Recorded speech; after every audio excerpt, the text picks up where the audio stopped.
बिस्मिल्लाहिर्रहमानिर्रहीम। अस्सलामुअलैकुम। शमाली और जनूबी यमन। दोस्तों, 1980 में दोनों मुल्कों में बेहतर तल्लुकात कायम हुए। 1972 और 1979 की सर्द जंगों का इख्तिताम यमन के बाहमी इश्तराक के मुआहिदों पर हुआ। ये मुआहिदे जल्द ही टूट जाते। 1980 के दौरान इंतज़ामी और माशी तावन जैसे अहम मामलात में बाहमी तावन से काम लिया गया।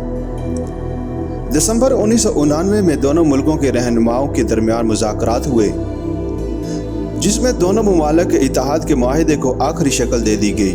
दोनों मुल्कों के इश्तराक का मसवदाए आइन शाया किया गया और जनवरी 1990 में दोनों मुल्कों की सरहदें दोनों इतराफ़ के शहरों की आज़ादाना नक़्ल हरकत के लिए खोल दी गई।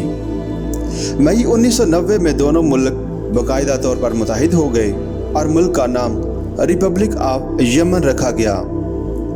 सना मुल्क का दरुल हुकूमत और अली अब्दुल्ला सालेह सदर मुमलकत करार पाए, जिसके एक साल बाद मई 1991 में मुल्क का जदीद आइन मंजूर कर लिया गया। मुक़्तदिर कुव्वतों की कशमकश इक़्तिदार के नतीजे में अप्रैल 1994 में खाना जंगी ने फिर सर उठाया और जनूबी यमन ने अलहदगी का ऐलान कर दिया। जुलाई 1994 में शुमाली यमन की फ़ौज ने जनूबी यमन की फ़ौज को शिकस्त से दो चार करके खाना जंगी का मुस्तकिल खात्मा कर दिया। अक्टूबर 1994 में अली अब्दुल्ला सालेह मुत्तहिदा यमन के सदर मुंतखब हो गए और मई 1998 में सदर सालेह ने अब्दुल अली रहमान को मुल्क का वज़ीर आज़म मुकर्रर किया।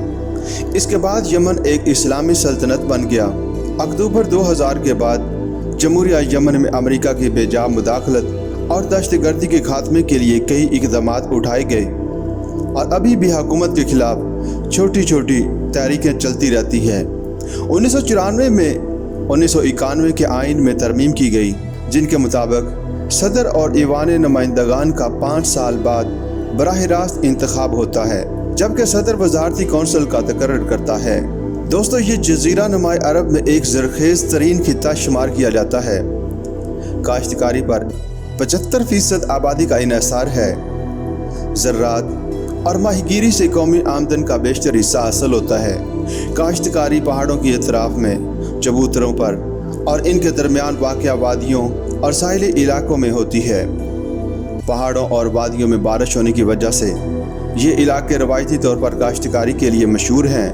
यमन में अहम ज़रई अजनास में गंदम, कपास, आम, खजूर, तंबाकू, बाजरा और ज्वार हैं। कपास बरामद की बड़ी जिनस है। तंबाकू, मछली और खजूर बरामद की जाती है। पहाड़ी इलाके में कहवा की काश्त की रवायत बहुत पुरानी है।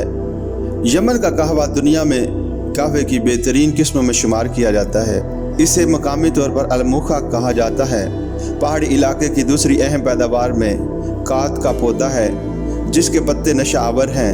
कहवा और कात तजारत की अहम फसलें हैं। साहिली इलाकों में माहीगीरी होती है। कपास के बाद मछली बरामद की अहम जिनस है। माहीगीरी के शोबे में कुवैत के यमन के साथ तावन के नतीजे में खासी तरक्की हुई। 1980 में यमन में तेल के ज़खायर की अहम दरियाफ्त से मुल्क की माइशत की तरक्की में नुमाया इजाफा हुआ। 1995 में यमन का एक फ्रांसीसी तेल कंपनी के साथ माया कुदरती गैस की पैदावार साल में 5 मिलियन मेट्रिक टन तक बढ़ाने 25 साला मुआहिदा तय पाया। दोस्तों, यमन के पहाड़ी इलाके में सोना, तांबा, लोहा और नमक वगैरह के अहम ज़खायर हैं, लेकिन वसाइल की अदम दस्तयाबी की वजह से इनसे अभी तक खातर ख्वाह कुछ फ़ायदा नहीं उठाया जा सका। सनती लिहाज से मुल्क पसमानदा है। एल्युमिनियम के बर्तनों, सीमेंट, चमड़े और मशरूबात के कारखाने हैं। घरेलू सनत की हौसला अफजाई की जाती है। अदन की बंदरगाह मुल्क की मईशत का सबसे बड़ा सहारा है, क्योंकि मशरक़ व मगरब के दरमियान सफ़र करने वाले जहाज़ इस बंदरगाह से गुजरते हैं। ये बंदरगाह न सिर्फ मुल्क बल्कि पूरे खित्ते में तिजारत का अहम मरकज़ है। यमन के पाकिस्तान के साथ दोस्ताना और बरादराना तल्लुकात हैं। दोनों इस्लामी कॉन्फ्रेंस के रुकन हैं।